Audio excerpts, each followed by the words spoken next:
For 12 years, economist John A. List ran an intensive early childhood program in Chicago Heights.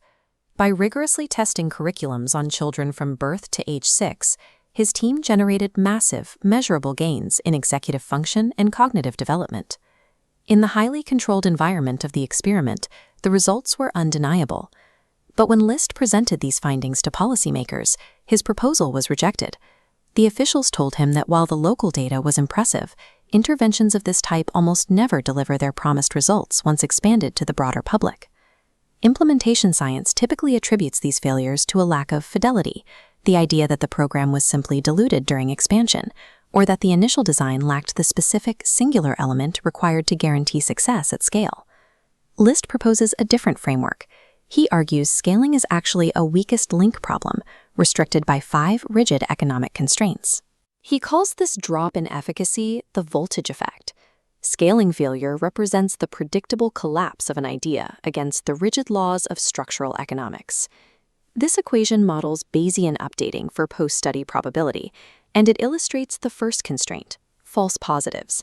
If an idea is highly unlikely to work in the real world, meaning it has a low prior probability, a single statistically significant result barely moves the needle on whether the concept is actually true. In the 1980s, the Drug Abuse Resistance Education Program, or DARE, launched with promising data drawn from an initial pilot of roughly 1,700 students in Honolulu. Championed by First Lady Nancy Reagan, the campaign was quickly mandated in schools nationwide, yet subsequent analysis showed the program had virtually zero impact on preventing drug consumption. Millions of dollars and thousands of classroom hours were spent expanding a statistical illusion.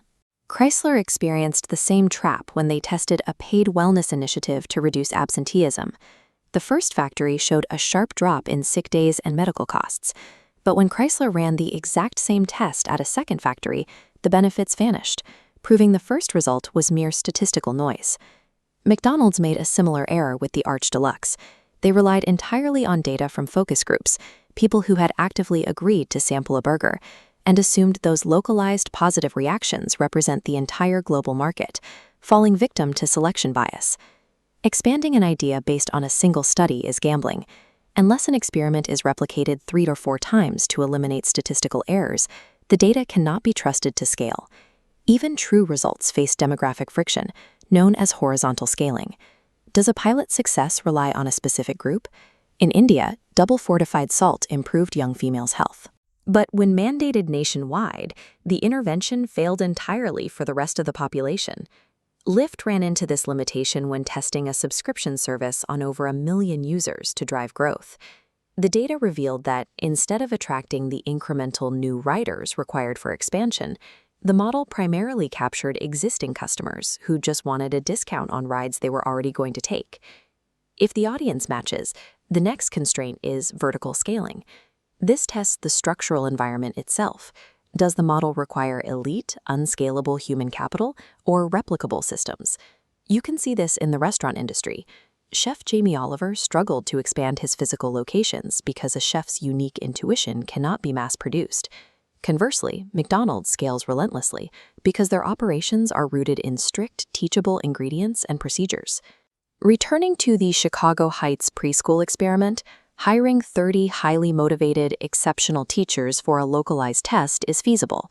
Finding 30,000 identical teachers for a national rollout is mathematically impossible. To survive expansion, the system must be built around non-negotiables. Rather than relying on top-tier talent, the curriculum must be structured so that an average teacher can achieve consistent results. The same applies to user behavior. Engineers designed smart home energy systems assuming consumers would act like ultra-rational computers, optimizing every kilowatt. In practice, everyday users continually overrode the automated settings, wiping out the projected energy savings. If an intervention demands world-class talent to execute or perfect rationality to operate, it has a strict permanent limit on its growth. This graph models a market in baseline equilibrium. Treating a small group provides a partial equilibrium. But treating the entire market triggers general equilibrium effects. Uber increased wages for 5% of drivers, raising their take-home pay. But rolling this out to everyone shifted the supply curve drastically outward. A massive influx of drivers saturated the market, dragging their hourly wages straight back to the baseline. Negative spillovers also occur on the demand side. When Uber issued $5 coupons, the sudden spike in requests overwhelmed the available cars. This triggered extreme surge pricing and increased wait times, which ultimately drove total ridership down across the city. We see behavioral spillovers in risk management. Mandatory car insurance and seatbelts led some motorists to drive more recklessly, insulated by the knowledge of physical protection. Spillovers can also be positive. In Chicago Heights, children in the untreated control group saw their test scores improve simply by living near students actively enrolled in the program. Massive expansion transforms the system. The sheer volume of the rollout rewrites the economic rules governing the entire environment. The final structural constraint is the supply-side cost of mass production. Traditional implementation science tends to fixate entirely on demand and efficacy, ignoring the math of delivery. Consider Airavail, a company that provided highly personalized genetic health maps. To rapidly scale their user base, they aggressively slashed their retail price from $3,500 down to $1,200. However, the physical laboratory costs required to sequence that DNA and process biological samples did not decrease as volume increased. Facing severe diseconomies of scale, the forced pricing strategy rapidly drained their capital and forced the company into bankruptcy. In contrast, Dr. Jonas Salk's polio vaccine achieved absolute global scale. The biological innovation was historic, but the true triumph of its expansion was logistical. The vaccine bypassed the need for a custom delivery network. Instead, it was bolted directly onto the existing infrastructure of regular pediatric checkups. By leveraging the physical hospitals and staff already in place, the cost of administering each additional dose plummeted. If the cost to deliver one additional unit does not reliably decrease, the sheer operational friction of growth will consume the organization. Clearing these 5 economic gateways ensures an idea is viable for launch, but maintaining velocity requires a transition from average metrics to marginal thinking. During a period of financial contraction at Lyft, an internal review analyzed driver acquisition costs. On paper, the average cost to acquire a driver through Google advertisements was roughly $500. The average cost through Facebook looked nearly identical. This chart isolates the marginal cost.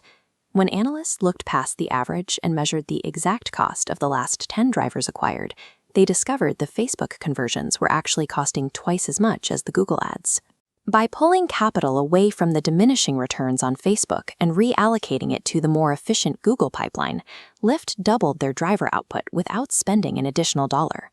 This level of optimization demands a willingness to strategically quit. Corporate culture often prizes grit and persistence, which blinds executives to opportunity cost, the concrete value of the alternative you give up by refusing to change course. This manifests as the sunk cost fallacy. When a new retail location is bleeding cash, operators will frequently pour in more capital hoping to recoup the initial investment, rather than cutting their losses and securing the remaining assets. Sustaining growth requires ruthless capital efficiency. You must abandon an investment the precise moment its marginal utility drops below the next available option. While singular human talent cannot be mass-produced, the internal culture and incentives of an organization can be systematically designed for scale. Virgin Atlantic faced the challenge of standardizing fuel efficiency among their pilots, a highly autonomous workforce that tends to resist rigid operational mandates. Researchers applied the Hawthorne effect. By simply monitoring the fuel consumption data and informing the pilots that their individual metrics were being observed, the pilots organically adopted more efficient landing techniques across the entire fleet. The Chilean government used a similar intervention in their procurement department. Sending overspending reports strictly to local managers had no impact, but when those exact same reports were copied to the manager's direct superiors, it aligned the vertical incentives and successfully drove down purchasing costs. To protect these systems from inevitable leadership turnover, this rigorous operational culture must be embedded into the permanent career staff, rather than relying on transient political or executive appointees. True scalability requires a reversal in how we design experiments. We must abandon the pursuit of evidence-based policy, testing ideas in highly controlled vacuums. Instead, we have to engineer policy-based evidence, deliberately building the friction, costs, and behavioral flaws of the real world into the very first test.